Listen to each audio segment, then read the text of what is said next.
గుండె ఆరోగ్యానికి కొలెస్ట్రాల్ ముఖ్యం. అయితే అధిక ఎల్డిఎల్ ప్రమాదకరం. మీ కొలెస్ట్రాల్ను కేవలం మందుల ద్వారా మాత్రమే కాకుండా ఆయుర్వేదం ద్వారా సహజంగా ఎలా నియంత్రించాలో తెలుసుకుందాం. అధిక కొలెస్ట్రాల్ కేవలం కొవ్వు పదార్థాల సమస్య మాత్రమే కాదు. ప్రాసెస్ చేసిన ఆహారాలు, చక్కెర మరియు తక్కువ ఫైబర్ ఉన్న ఆహారాలు, అలాగే ఒత్తిడి, నిద్ర లేకపోవడం వంటి జీవనశైలి అంశాలు కొలెస్ట్రాల్ స్థాయిలను మరింత తీవ్రతరం చేస్తాయి.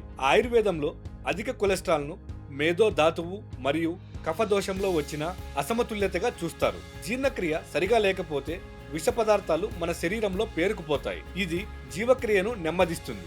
దీనివల్ల కొవ్వులను ప్రాసెస్ చేసే శరీరపు సహజ సామర్థ్యానికి ఆటంకం కలుగుతుంది. ఆయుర్వేదం ఈ సమస్యను కేవలం ఒక సంఖ్యగా కాకుండా జీర్ణక్రియ మరియు జీవక్రియ మధ్య సమతుల్యత లోపంగా చూస్తుంది. కొలెస్ట్రాల్ నిర్వహణ కోసం ఆయుర్వేద నిపుణులు కొన్ని మూలికలు వాడతారు. అందులో ముఖ్యంగా గుగ్గులు. ఇవి కొవ్వు జీవక్రియను పెంచడంలో సహాయపడుతుంది. అర్జున, ఇది గుండె ఆరోగ్యానికి మద్దతిస్తుంది. నెక్స్ట్ వన్ త్రిఫల, శరీరాన్ని అంతర్గతంగా శుభ్రపరచడంలో మరియు కొవ్వు తగ్గింపులో సహాయపడుతుంది. నెక్స్ట్ వన్ పసుపు మరియు మెంతులు, ఇవి జీర్ణక్రియకు సహాయపడతాయి మరియు లిపిడ్ల సమతుల్యతను కాపాడతాయి. నెక్స్ట్ వన్ ఆహారం, కఫ దోషాన్ని తగ్గించడం దీని ప్రధాన లక్ష్యం. తినదగినవి, వెచ్చని, తేలికైన, త్వరగా జీర్ణమయ్యే ఆహారం. తగ్గించాల్సినవి జిడ్డుగా, బరువైన, చల్లని ఆహారాలు.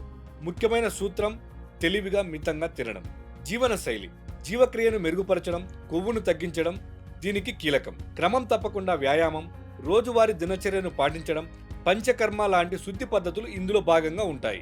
ఆయుర్వేదం ఏం చేస్తుందంటే జీర్ణక్రియను బలోపేతం చేసి విష పదార్థాలు పేరుకుపోవడాన్ని తగ్గించడం ద్వారా కొలెస్ట్రాల్ సమస్యను దాని మూలంలోనే పరిష్కరించడానికి ప్రయత్నిస్తుంది. ఆయుర్వేదం యొక్క ఈ సాధారణ సూత్రాలను అనుసరించి ఆరోగ్యకరమైన జీవనశైలిని గడపండి. ఈ సమాచారం మీకు ఉపయోగకరంగా అనిపిస్తే దయచేసి మా హ్యాపీయెస్ట్ హెల్త్ తెలుగు యూట్యూబ్ ఛానల్ని సబ్స్క్రైబ్ చేసుకోండి.